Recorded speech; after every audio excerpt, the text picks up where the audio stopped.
Today, we're taking a deep dive into OCCL Ltd. In the world of specialty chemicals, a really interesting transformation has been playing out. OCCL used to be this sprawling, complex conglomerate, but it's gone through a major restructuring. So in this analysis, we're going to break down exactly how this company has evolved into a focused, pure-play leader and what that really means for its future. So here's how we're going to tackle this. First, we'll look at the company's current strategic inflection point. Then we'll walk through its big transformation, get into its competitive advantages, its moat, and then cover the catalyst for growth. And finally, of course, we'll look at the risks and the outlook. All right, let's kick things off with this first section, because this really sets the stage for everything else we're going to discuss about OCCL.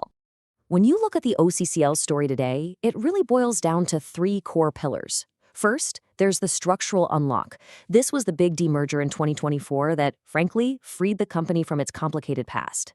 Second, you have a really strong defensive moat. This comes from its dominant market share and some pretty high barriers to entry. And finally, a huge growth catalyst, which is being powered by the electric vehicle revolution and its brand new Mundra facility. Okay, so how did OCCL actually pull off this transformation? Let's take a closer look at this shift because it's been absolutely critical in reshaping how the market values this company. You see, if you look back before 2024, OCCL was a bit of a jumble. It was a complex conglomerate, and its true potential was kind of hidden behind all these legacy investments. But now, as a focused, pure-play company that's all in on insoluble sulfur, it's a much, much clearer story for investors. This move got rid of what analysts call the complexity penalty.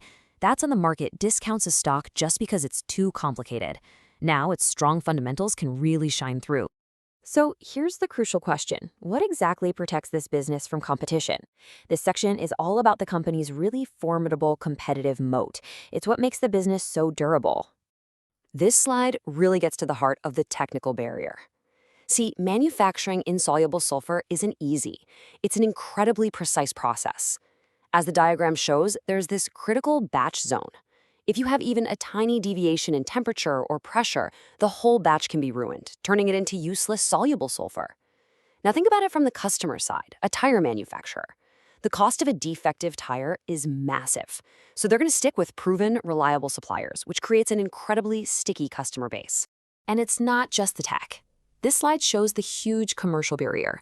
Any new company that wants to get into this space has to go through this grueling qualification process with the global tire giants. Your Michelins, Bridgestones, and Goodyears. As you can see, it's a multi-year gauntlet. Year 1 is just lab testing. Year 2 involves plant audits and trial runs. And Year 3 is for commercial scale validation. All in, you're looking at a 24 to 36-month lag before a competitor can even get in the door. Okay, so we've established the company has a really strong defense. Now let's talk about the offense. What are the catalysts that are expected to drive its performance going forward? Now, this is a real game changer. It's a concept we're calling the EV multiplier, and the physics behind it are pretty straightforward.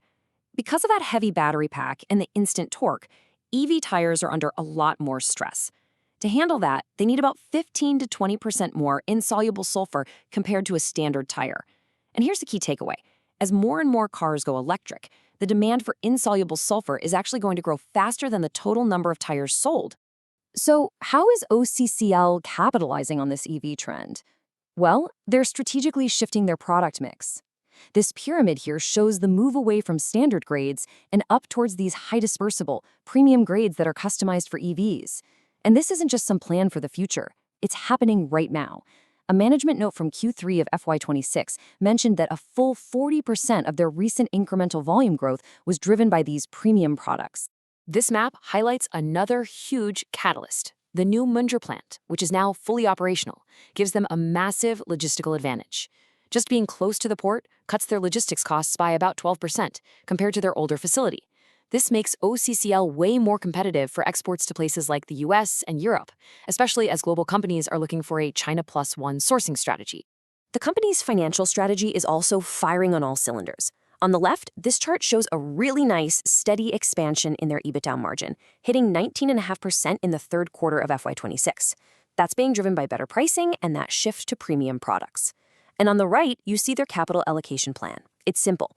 First, generate free cash flow. Second, use that cash to pay down the debt from the Mundra expansion. And third, target a return on capital employed. That's a key profitability metric of over 20%. And this slide really visualizes that broader macro trend we just talked about. Global supply chains are actively trying to reduce their reliance on China. This whole sourcing shift creates a structural opportunity for competitive Indian suppliers like OCCL to grab a bigger piece of the export market to Western countries. And with that Mundra plant online, they are perfectly positioned to meet that new demand. Of course, no analysis would be complete without looking at the potential downsides. So to give you a balanced view, we're now going to dig into the bear case and the company's strategic outlook for the next few years. This table lays out the main risks. First up, you have raw material volatility, especially with molten sulfur prices. The company's defense here is its improved pricing power. Second, there's competitive pressure from Chinese players, especially in Southeast Asia. Here, OCCL's focus on those premium EV grades and its high entry barriers are the key mitigation. And finally, there's always the risk of a slowdown in the auto cycle, but that decoupling effect from higher EV demand should provide a bit of a cushion. So, what's the road ahead look like? This roadmap plots out the company's planned trajectory pretty clearly. FY 2025 was about consolidation right after the listing. We're in FY 2026 now, which is the big ramp-up phase for Mundra Phase 2. Looking ahead, management's guidance for FY 2027 is for a 15% revenue CAGR, and they have an ambition to potentially double the company's top line by FY 2028. So, to wrap it all up, OCCL has made this journey from what you might call a value trap, a company that looks cheap but never goes anywhere, to a real growth-oriented specialty chemical business. The analysis suggests a favorable risk-reward profile driven by things like the EV multiplier and expanding margins. And this all suggests there's room for the market to reevaluate or re-rate the company's stock. The story of OCCL's evolution really leaves us with a broader strategic question to think about. In today's volatile global economy, does a focused, pure-play strategy, one that's protected by these really high entry barriers, ultimately create a more resilient and valuable business? It's definitely something worth considering.